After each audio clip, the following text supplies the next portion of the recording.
صحیح ہے. اچھا سر, آپ نے اتنا ماشاءاللہ پڑھا ہے, ٹرینٹی کا کانسیپٹ کوئی عیسائیت کی بیسکس میں تو شامل نہیں تھا, یہ کس پوائنٹ پہ جا کے آیا ہے؟ کسی نظریہ ضرورت کے تحت یہ ایڈ کیا گیا انہوں نے؟ جی بالکل, یہ آپ نے بڑا اچھا جملہ ایڈ کیا کہ نظریہ ضرورت کے تحت. یہ اگر آپ مسیح علیہ السلام کی بنیادی تعلیمات میں دیکھتے ہیں یا ان کے جو اولین شاگرد ہیں, یہ کانسیپٹ ان کے اندر نہیں پایا نہیں تھا. آپ مسیح علیہ السلام سے پہلے جو موسیٰ علیہ السلام کی شریعت ہے اس کو اگر اٹھا کے دیکھیں تو وہاں شرک کی سزا پتہ کیا تھی؟ یعنی جنہوں نے وہ جو بچڑا بنایا تھا ان کو اللہ سبحانہ و تعالیٰ نے حکم دیا تھا کہ اب تم ایک دوسرے کو خود ہی قتل کرو, یہی تمہاری سزا ہے. یعنی یہ بڑی ایک خطرناک سزا ہے.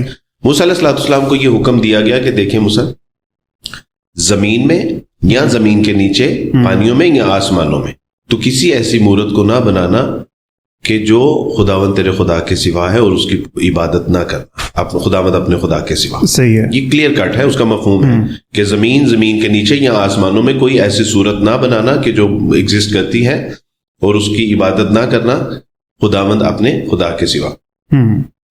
ٹین کمانڈمنٹ میں جب ہم آتے ہیں تو وہاں پہ بھی یہی تعلیمات ملتی ہے کہ پہلا حکم خدا کو ماننا, فقط اس کی بندگی اور اسی کو سجدہ کرنا. دیکھیں کیا کلیئر سٹیٹمنٹ ہے, پہلا حکم خدا کو ماننا, فقط اس کی بندگی اور اسی کو سجدہ کرنا. جب مسیح علیہ السلام سے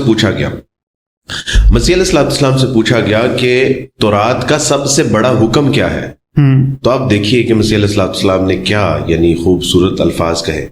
جیسس سے کہ خداوند تمہارا خدا ایک ہی خدا ہے جس کو اپنے پورے دل, اپنی پوری جان, اپنی پوری طاقت اور اپنی پوری عقل کے ساتھ محبت رکھ. یہ بالکل ایسے ہی لگے گا آپ کو کہ جس طرح کوئی کہہ رہا ہے کہ لا الہ الا اللہ وحدہ لا شریک لہ. صحیح ہے, خداوند تیرا خدا ایک ہی خدا ہے جس کو اپنے پورے دل, اپنی پوری جان, قرآن کہتا ہے والذین آمنوا اشد حبا للہ, کہ وہ تو شدید محبت کرنے والے. اور مسیح کیا فرما رہے ہیں؟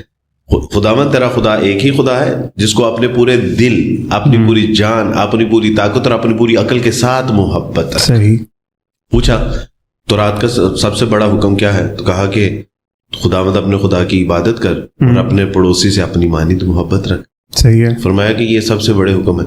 تو مسیح علیہ السلام کی تعلیمات میں آپ کو تثلیث کہیں نظر نہیں آئے, ٹھیک ہے, بلکہ مسیح علیہ السلام یہ کہتے ہوئے نظر آتے ہیں. جب پوچھا گیا کہ ہمیں آخرت کی بابت بتائیے تو مسیح علیہ السلام نے فرمایا کہ آخرت کی بابت کوئی نہیں جانتا, نہ زمین پر بیٹا نہ آسمان کے فرشتے, مگر خداوند.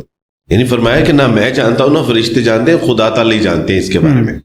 پھر مسیح علیہ السلام کے اوپر ایک ایسی کنڈیشن آتی ہے کہ جو رومی سپاہی ہیں وہ پکڑ رہے ہیں اور مسیح علیہ السلام سجدے میں جا کے خدا سے دعا کر رہے ہیں, اے خدا اگر یہ موت کا پیالہ مجھ سے ٹل سکتا ہے تو ٹال دیجئے. یعنی کئی مقامات ایسے ہیں. پھر مسیح علیہ السلام فرمایا کہ میں بھیجا گیا ہوں, یعنی میرا بھیجنے والا مجھ سے بڑا ہے. My father is greater than.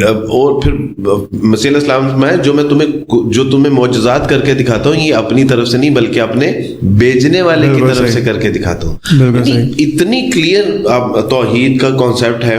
اس کے بعد پھر اصل میں ہوا یہ ہے کہ نظریہ ضرورت کے تحت جو آپ نے بات کی وہ یہ تھا کہ جب شاگردوں میں ایڈ آن ہوتے ہیں سینٹ پال شاگرد نہیں ہے, انہوں نے مسیح علیہ السلام کو دیکھا بھی نہیں ہے. یہ کہتے ہیں ان کا اور مسیح علیہ السلام کا آلموسٹ کوئی 30 سال کا فرق ہے, اور یہ کہتے ہیں کہ میں ایک بار گزر رہا تھا تو مجھے مسیح ملے اور انہوں نے کہا کہ ساؤل تو مجھے کیوں ستاتا ہے یا میرے لوگوں کو کیوں ستاتا ہے. تو کہتے ہیں کہ مجھے مسیح علیہ السلام جو ہے وہ نظر آئے ہیں اور میں ان کے اوپر ایمان لے آیا ہوں. یہ ایڈ آن ہوتے ہیں. ایڈ آن ہونے کے بعد چونکہ یہ جو اپنا رومی عقائد و نظریات کے ایکسپرٹ بھی تھے, انہوں نے وہ میتھڈولوجی پڑھی بھی ہوئی تھی, تو پھر جو روم کے جو مروجہ عقائد و نظریات تھے اصل میں اس میں تثلیث چل رہی تھی پہلے سے. نہیں, مارک, میتھیو, لیوک اور جان تھے اس وقت جب یہ اس وقت لکھی جا چکی تھی بائبل, جس وقت یہ پال آیا. 30 سال کا فرق بتا رہے ہیں. پہلے کچھ خطوط ان کے آتے ہیں. اچھا. کچھ کتاب نہیں, پہلی کتاب جو ہے یہ تو میرا خیال ہے کم و بیش 50 سال 60 سال کے بعد لکھی جاتی ہے. اچھا. مسیح علیہ السلام کے 60 سال بعد لکھی جاتی ہے. یعنی اوریجنل بائبل پریزرو نہیں ہوئی تھی. اور یہ بعد میں لکھی گئی ہے، ایسا ہی ہے نا؟ اوریجنل بائبل کے بارے میں بھی نا ہمارا ایک کانسیپٹ کلیئر کرنا چاہیے. جس طرح ہم یہ سمجھتے ہیں کہ قرآن جس طرح وحی نازل ہوتی تھی اور رسول اللہ صلی اللہ علیہ وسلم کی سپرویژن میں اس کو لکھوا دیا جاتا تھا، پھر بتایا جاتا تھا کہ یہ ہم نے لکھا ہے، رسول اللہ صلی اللہ علیہ وسلم اس کو ویریفائی کر دیتے تھے اور وہ ایک حصہ بن جاتا. بالکل ٹھیک ہے. بائبل کا معاملہ بالکل ایسے نہیں تھا. یعنی جہاں پہ اللہ سبحانہ و تعالیٰ یہ کہتے ہیں کہ ہم نے مسیح علیہ السلام کو کتاب دی، انجیل دی، تو وہ یعنی تاریخ میں مجلد کوئی کتاب نہیں تھی. مسیح علیہ السلام کو باتیں ہی تھیں یا وحی تھیں یا جو آپ کے واعظ تھے، جو نصیحت تھی وہ تھی. تو کرسچن کہتے ہیں کہ مسیح علیہ السلام دراصل مجسم کتاب تھے.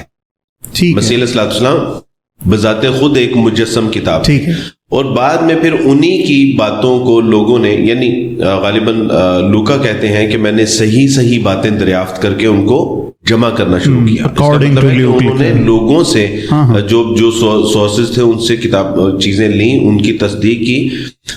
مسیح علیہ السلام کے دور میں نہ کوئی مجلد چیز تھی، نہ مسیح علیہ السلام نے اس کی کوئی ویریفیکیشن کی کہ یہ میں تمہارے اندر چھوڑ کے جا رہا ہوں.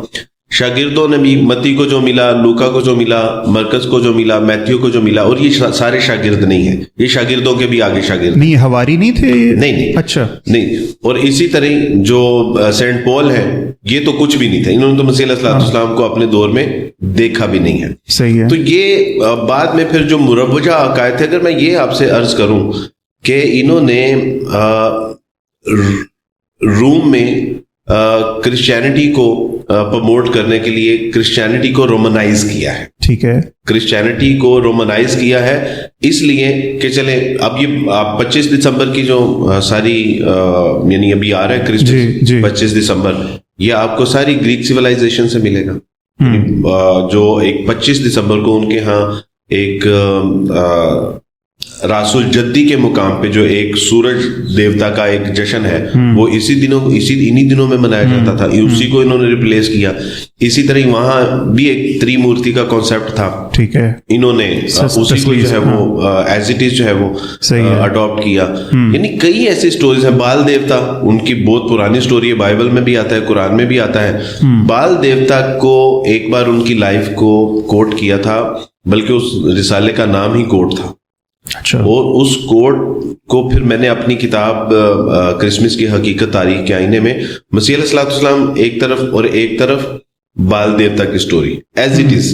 اس کو بھی پکڑا گیا، اس کو بھی سلیپ دی گئی، اس کو بھی سلیپ دی گئی، وہ بھی 3 دن بعد زندہ ہو گیا، یہ بھی 3 دن بعد زندہ ہو گئے. اور یہ کرسچن وہ تھا میگزین، یعنی مسلمانوں کا میگزین نہیں تھا جس نے اس کو شائع کیا. تو یہ تو کامن سٹوریز ہیں. اس کے بعد آپ دیکھیں کہ اسی 25 دسمبر کے بارے میں لائف آف کرائسٹ، کینن فیرر کی کتاب، وہ کہتا ہے کہ اس میں 4 سال کا فرق ہے، یعنی 4 سال کا فرق ہے، یعنی 4 سال پہلے، یعنی 2020 چل رہے ان کے حساب سے. اسی طرح آپ اگر دی 100 کتاب دیکھیں مائیکل ہارٹ کی، تو وہ کہتے ہیں نہیں 6 سال کا فرق ہے. اسی طرح اگر آپ جیزس آف نازرت پوپ بینیڈکٹ کی کتاب آپ دیکھیں، تو وہ کہتے ہیں کہ بھائی تم تاریخ کی بحث کر رہے ہو، ہمیں تو سال کا بھی نہیں پتا. وہ کہتے ہیں بلنڈر ہے یہ، یعنی اس میں تو بہت بلنڈر ہے. ان دنوں میں کئی ایسے سورج دیوتا اور چاند اور ستاروں کی کچھ اپنا وہ جشن منائے جاتے تھے. آپ نے اس کو جو ہے وہ اڈاپٹ کر لیا اس لیے کہ کرسچینٹی ذرا رومنائز ہو جائے گی، تو وہ کو اڈاپٹ کرنا آسان ہے. تو بالکل ایک ضرورت کے تحت یہ نظریہ لیا گیا، وگرنہ مسیح علیہ السلام کی تعلیم میں کہیں ایک لفظ بھی تثلیث کا نہیں ملے گا. صحیح ہے. ماں سوائے اس کے کہ مسیح علیہ السلام کا ایک ہمارے مسیحی بھائی جو ہیں وہ جملہ کوٹ کرتے ہیں کہ مسیح نے خود کہا ہے کہ میں اور باپ ایک ہیں. تو میں ان سے کہتا ہوں کہ قائد نے بھی یہی کہا تھا کہ میں اور میری قوم ایک ہیں ان پرپز. ہاں ان پرپز جو ہمارا مشن ہے اس میں ہم ایک ہیں. اور پھر ایک جگہ پہ مسیح علیہ السلام نے صاف الفاظ میں کہا کہ اے باپ جس طرح میں اور تو ایک ہیں، ان سب کو بھی ہم میں ایک کر. یعنی جو شاگرد تھے ان کے لیے دعا کی کہ اے خدا ان سب کو بھی ہم میں ایک کر کے مشن ایک ہو. تو پھر ان کو بھی آپ تثلیث میں شامل کریں. Problem with that. صحیح ہے. ان کو بھی ایڈ کر لیجیے. ایسے تو یہ بالکل ایک صحیح. اس وقت رومیوں کا بہت زور تھا رومیو کے ہاں تسلیس بھی تھی, اس طرح کے تہوار بھی تھے, جیزس سن آف گاڈ کا کانسیپٹ بھی تھا, کروسیفیکیشن کا باقاعدہ طور پہ کانسیپٹ موجود تھا گریک سویلائزیشن میں. تو انہی ساری چیزوں کو انہوں نے اڈاپٹ کیا ہے, اور اس کو تو یہ آپ سمجھیں کہ چون چون کا مربع ہے اس وقت. صحیح ہے. اگر مسیح علیہ الصلوۃ والسلام کی آپ خالصتاً تعلیمات کو دیکھیں, آپ کو خدا کا تصور ملے گا, خدا کی اطاعت اور اتباع ملے گی, گناہوں سے توبہ کا کانسیپٹ ملے گا,